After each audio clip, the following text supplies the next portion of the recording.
हीअ जे आया हेर से मूं अॻु न ॾिठा कॾहिं। दुनिया जे ॿियनि ॿोलियुनि जी तारीख़ ते नज़र विझबी त ॾिसबो त उहे ज़वालिया जे अहिड़े दौर मां लंघियूं आहिनि। उर्दू शाइरी जॾहिं अमीर खुसरो, सुल्तान कली, कुतुब शाह ऐं वली दखनी जे दौर वारे ॿाराणे ऐं सौदा ऐं ज़ौक़ जे दौर वारी जवानीअ जी कैफ़ियत मां लंघी लखनऊ जी जुरात ऐं मुसहफ़ी जहिड़नि भिटुनि ऐं मस्ख़रनि जे हथां तवाइफ़नि जे कोठे जी ज़ीनत बणिजी वई ऐं लॻजा गले से ताब अब ए नाज़नी नहीं, हे खुदा के वास्ते मत कर नहीं नहीं, आंखें दिखलाते हो जो बन तो दिखाओ साहब, वो अलग बांध के रखा है जो माल अच्छा है, सनम सुनती हैं तेरी भी कमर है, कहाँ है किस तरह है किधर है।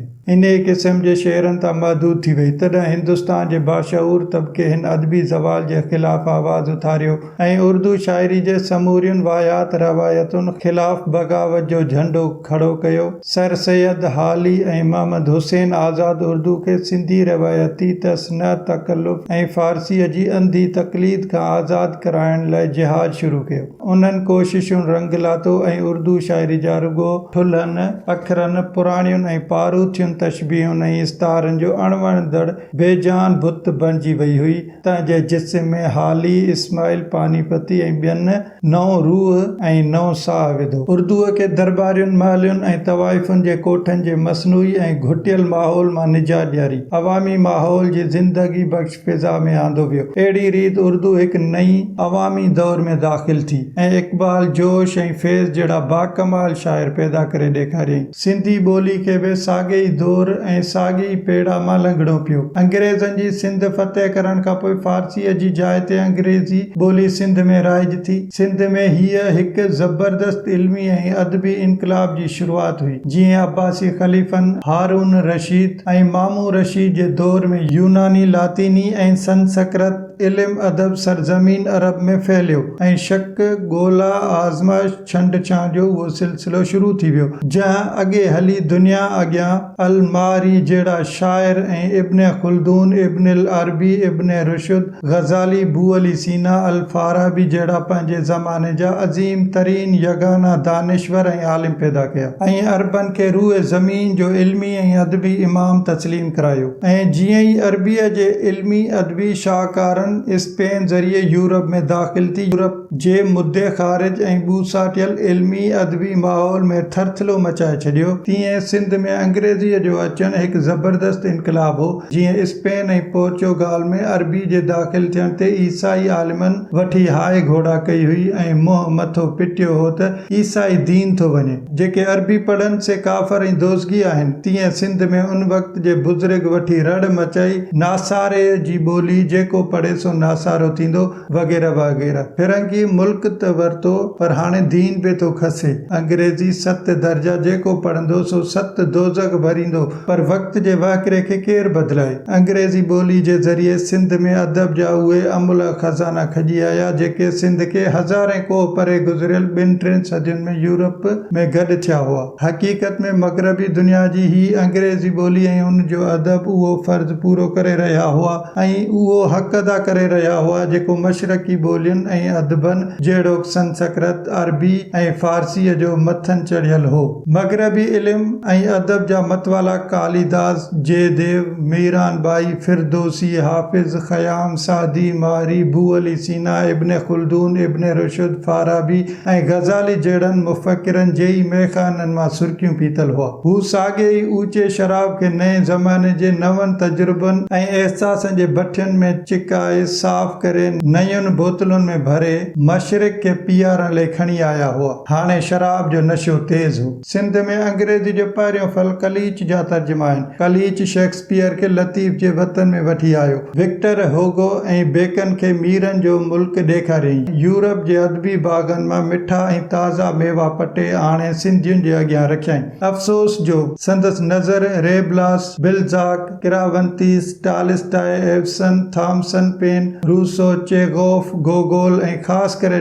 डिकिंस फिलवाड़ीन ॾांहुं न वई, पर हिकिड़ो माण्हू नेठ बि त छा थो करे सघे। साॻे वक़्तु अंग्रेज़नि जो सिंध में वॾे में वॾो अदबी कारनामो शाह जे रिसाले जी तरतीब आहे। सूरली लतीफ़ खे गोइटे, शिलर, नीत्शे ऐं मार्क्स जे वतन वठी वियो। अंग्रेज़नि जे आंदल प्रेस ऐं छापखाननि इल्म जा मोती बाज़ारियुनि में ढेर करे छॾिया हुआ। होॾां कॉलेजनि ऐं स्कूलनि में अमलदारनि बणिजण जा उम्मीदवार सिंधी नौजवान बायरन, शेली, हार्डी, शेक्सपियर ऐं मिल्टन पढ़ण लॻा। ॾिठाऊं त मूमल राणी, सोणी मेयार, उमर मारवी खां सवाइ ॿिया बि के आशिक थी गुज़रिया आहिनि। काफ़ियुनि, ॾोहीड़नि, गज़लनि, बेतनि, गुजारतुनि खां सवाइ सानीट ऐं तिराइल नाले बि के शयूं आहिनि। अमीर हमज़े गुल बेकावली, ममताज़ दमसाज़, उरूस करबला ऐं हूर अजम खां सवाइ ॿियूं बि के आखाणियूं आहिनि, जिन खे अफ़सानो ऐं नावल चइबो आहे। अहिड़ी बि का मख़लूक दुनिया में पई आहे जिते प्यार करण ॾोह कोन्हे, जिते कुंवार पंहिंजी घोट पाण चूंडींदी आहे,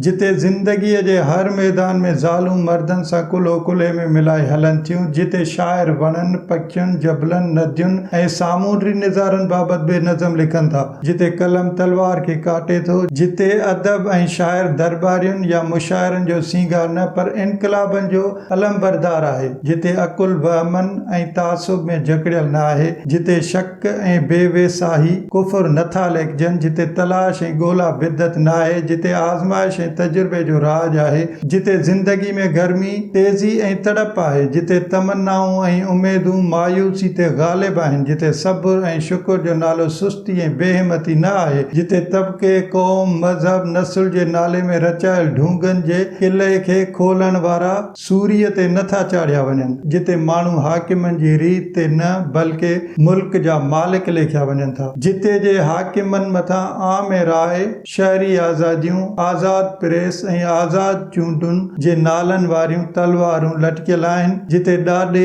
आदम जे वारियूं रस्मूं रवाज थी चुका आहिनि, जिते ईसाई आलिम ऐं अदीब ॿियनि मज़हबनि जे अॻुवाणनि हज़रत मोहम्मद सल्लल्लाहु अलैहि वसल्लम, गौतम बुद्ध, ज़रतश्त वग़ैरह जी साराह में किताब लिखनि था त खेनि संसार नथो कयो वञे ऐं उल्टो खेनि फराख दिल ऐं रोशन ख़्याल लेखियो वञे थो, जिते अदीब न सिर्फ़ पंहिंजी ज़ात ऐं महबूब सां बल्कि समूरी इंसानियत सां मोहबत रखनि था। कशन चंद बेवस जो नज़म अल्लाह झरीअ में शाल ग़रीबनि जी झूपड़ी, हैदर बख्श जतोई जो भली ऐं जी आई, दरिया शाह फतेह मोहम्मद सेवाणी जो दुनिया जो दौर, हाफ़िज़ शाह हयात जो नज़म दिलासो वग़ैरह मग़रबी अदब जे असर हेठि नए दौर जी सिंधी शाइरी जे पिर फुटण जा आसार हुआ। हिननि शेरनि जा शाइर पुराणा नाले चढ़ियल आशिक न आहिनि, जिन जो काबो क़िबलो संदन लेला आहे, जिन जी समूरी काइनात यार जी घिटी ताईं महदूद आहे, जे रुगो पंहिंजे मतिलब जा यार आहिनि ऐं जिन खे पंहिंजो यार मिले त पोइ सॼी दुनिया भली वञी फाहो खाई मरे। हिननि शाइरनि जी महबूब संदन वतन ऐं अवाम आहे, खेनि उन जे निज़ारनि उन जे माण्हू लाइ अथा कुर्ब आहे, संदन मोहबत वधीक वसी ऐं वधीक ऊनी आहे, वटन तसव्वुफ़ जी पेचीदा मसलनि ऐं बेमाना तशबीहुनि, इस्तारनि ऐं सिफ़तुनि जी सखणी रुञ या पुराणो नसीहत जो अंदाज़ कोन्हे।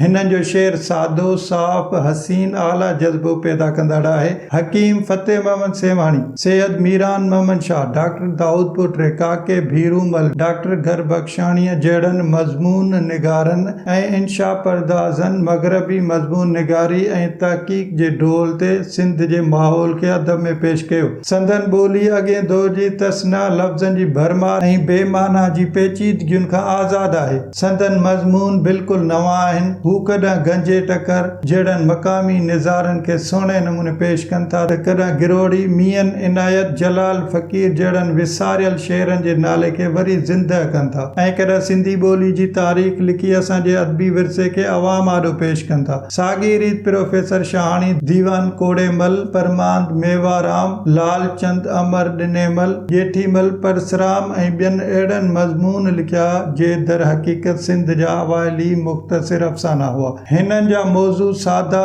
ऐं आम हुआ, पर ॿोली जी कुदरती हुस्न ऐं बयान जी बेपनाह दिलकशी ऐं वाक़ियात निगारी जी सचाई जे ख़्याल खां उन दौर जा केतिरा मुख़्तसिर अफ़साना अहिड़ा आहिनि जिन जो जवाब अॼु ताईं पैदा न थियो आहे। हीणा, हरका वीणा ऐं मोगो मैजिस्ट्रेट जहिड़नि अफ़साननि जी ॿोली ऐं अंदाज़ खे डिकेंस, स्टेम्बिक ऐं गोरकी जहिड़नि अज़ीम तरीन लेखंदड़नि जी भेट में फ़ख़ुर सां पेश करे सघिजे थो। सिंधी नसर खे हिननि लिखंदड़नि सादगी हुस्न अदायगी जे सचाई सां जा मेराज ते पहुचायो। उतां खां असांजा अॼोका लिखंदड़ अञा वली को मथे चढ़ी सघिया आहिनि। ग़ालिब जे मशहूर ख़तनि वांगुरु हू लिखनि नथा, मगर ईअं महसूस थिए थो त गोया हू कंहिं गहरे दोस्त सां रिहाण पिया कनि। हू सिंधी ॿोली जी फितरती सूंह जा पारखू ऐं कलम जा धणी आहिनि। उन्हनि शाइरनि, अदीबनि ऐं नसर नवीस नए दौर जे अदब जी पीढ़ विधी। हिननि मशरक़ी ज़बान जे अदब सां गॾु मग़रबी नसर नवीसी ऐं शाइरी जो मुतालियो करे उन जी बहितरीन खूबियुनि खे पंहिंजो करण जी शुरूआत कई ऐं ईअं करण सां उन्हनि सिंधी अदब जी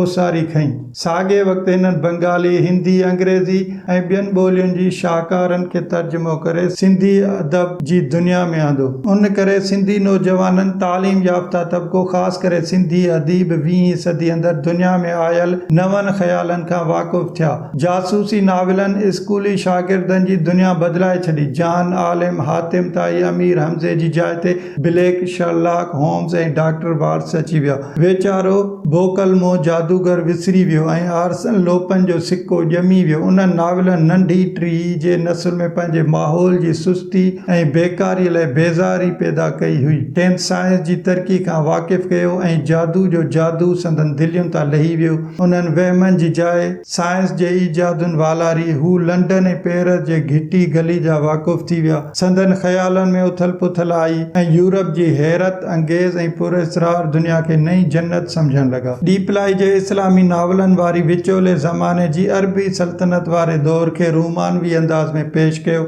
जंग यरमूक में 60 मुस्लमान मुजाहिदनि 60,000 काफ़िरनि खे मारे मञाइनि था। ईसाई नींगरियूं इस्लाम ऐं इस्लाम जानबाज़नि ते फिदा थियनि पियूं। तौहीद सां रोशन दिलियूं सल्तनत खे ज़ेर ज़बर करे छॾीनि। दुश्मन इस्लामी तलवार जो ताब न झले, तमा ऐं लालच जा औज़ार इस्तेमाल कनि था, पर सैफुल्लाह ख़ालिद जी फ़ौज जा बाअख़लाक़ सिपाही कंहिं बि अहिड़ी पखड़ियल यार ॾांहुं अखि खणी बि नथा निहारीनि। हिननि नाविलनि वारो मुस्लमान बहादुर, बेख़ौफ़, शरीफ़, बुलंद अख़लाक़ ऐं पंहिंजे दौर जे लिहाज़ खां रोशन ख़्याल आहे। हिन इस्लाम खे वसी ख़्याल, फितरी ऐं आला मज़हब करे पेश कयो ऐं सिंधी नौजवाननि में बिरादरी ऐं इंसानियत जो रूह फूकियो। हिननि नावलनि में जा बजा उर्दू, फारसी ऐं सिंधी जा दिलचस्प ऐं जानदार शेर ॾिनल हुआ। जन पढ़ंदड़नि में ज़िंदगी जो विलवलो ऐं उमंग पैदा कयो ऐं मंझंदि इक़बाल, ग़ालिब, मौलाना ज़फ़र अली ख़ान ऐं ॿियनि शाइरनि जी बहितर शेरनि लाइ चाह पैदा कयो। डीपलाई उन खां सवाइ वहम परस्ती जे ख़िलाफ़ मज़मून ऐं अफ़साना लिखिया, जिन में पीर परस्ती, क़बर परस्ती, टोणनि फीणनि ख़िलाफ़ जिहाद कयईं। ॿोली जी सादगी ऐं तासीर ऐं इबारत जी शौक़ी जे ख़्याल खां हिननि लिखणियुनि सिंधी अदब में नयूं रवायतूं पैदा कयूं। दस्तूर मूजिबि कुफ़र जूं फ़तवाऊं निकितियूं। इस्लाम ख़तरे में पियो। ईमानी गैरत खे चैलेंज मिलियो, पर हू ऐं ॿिया सभई लिखंदा रहिया ऐं लिखंदा रहिया।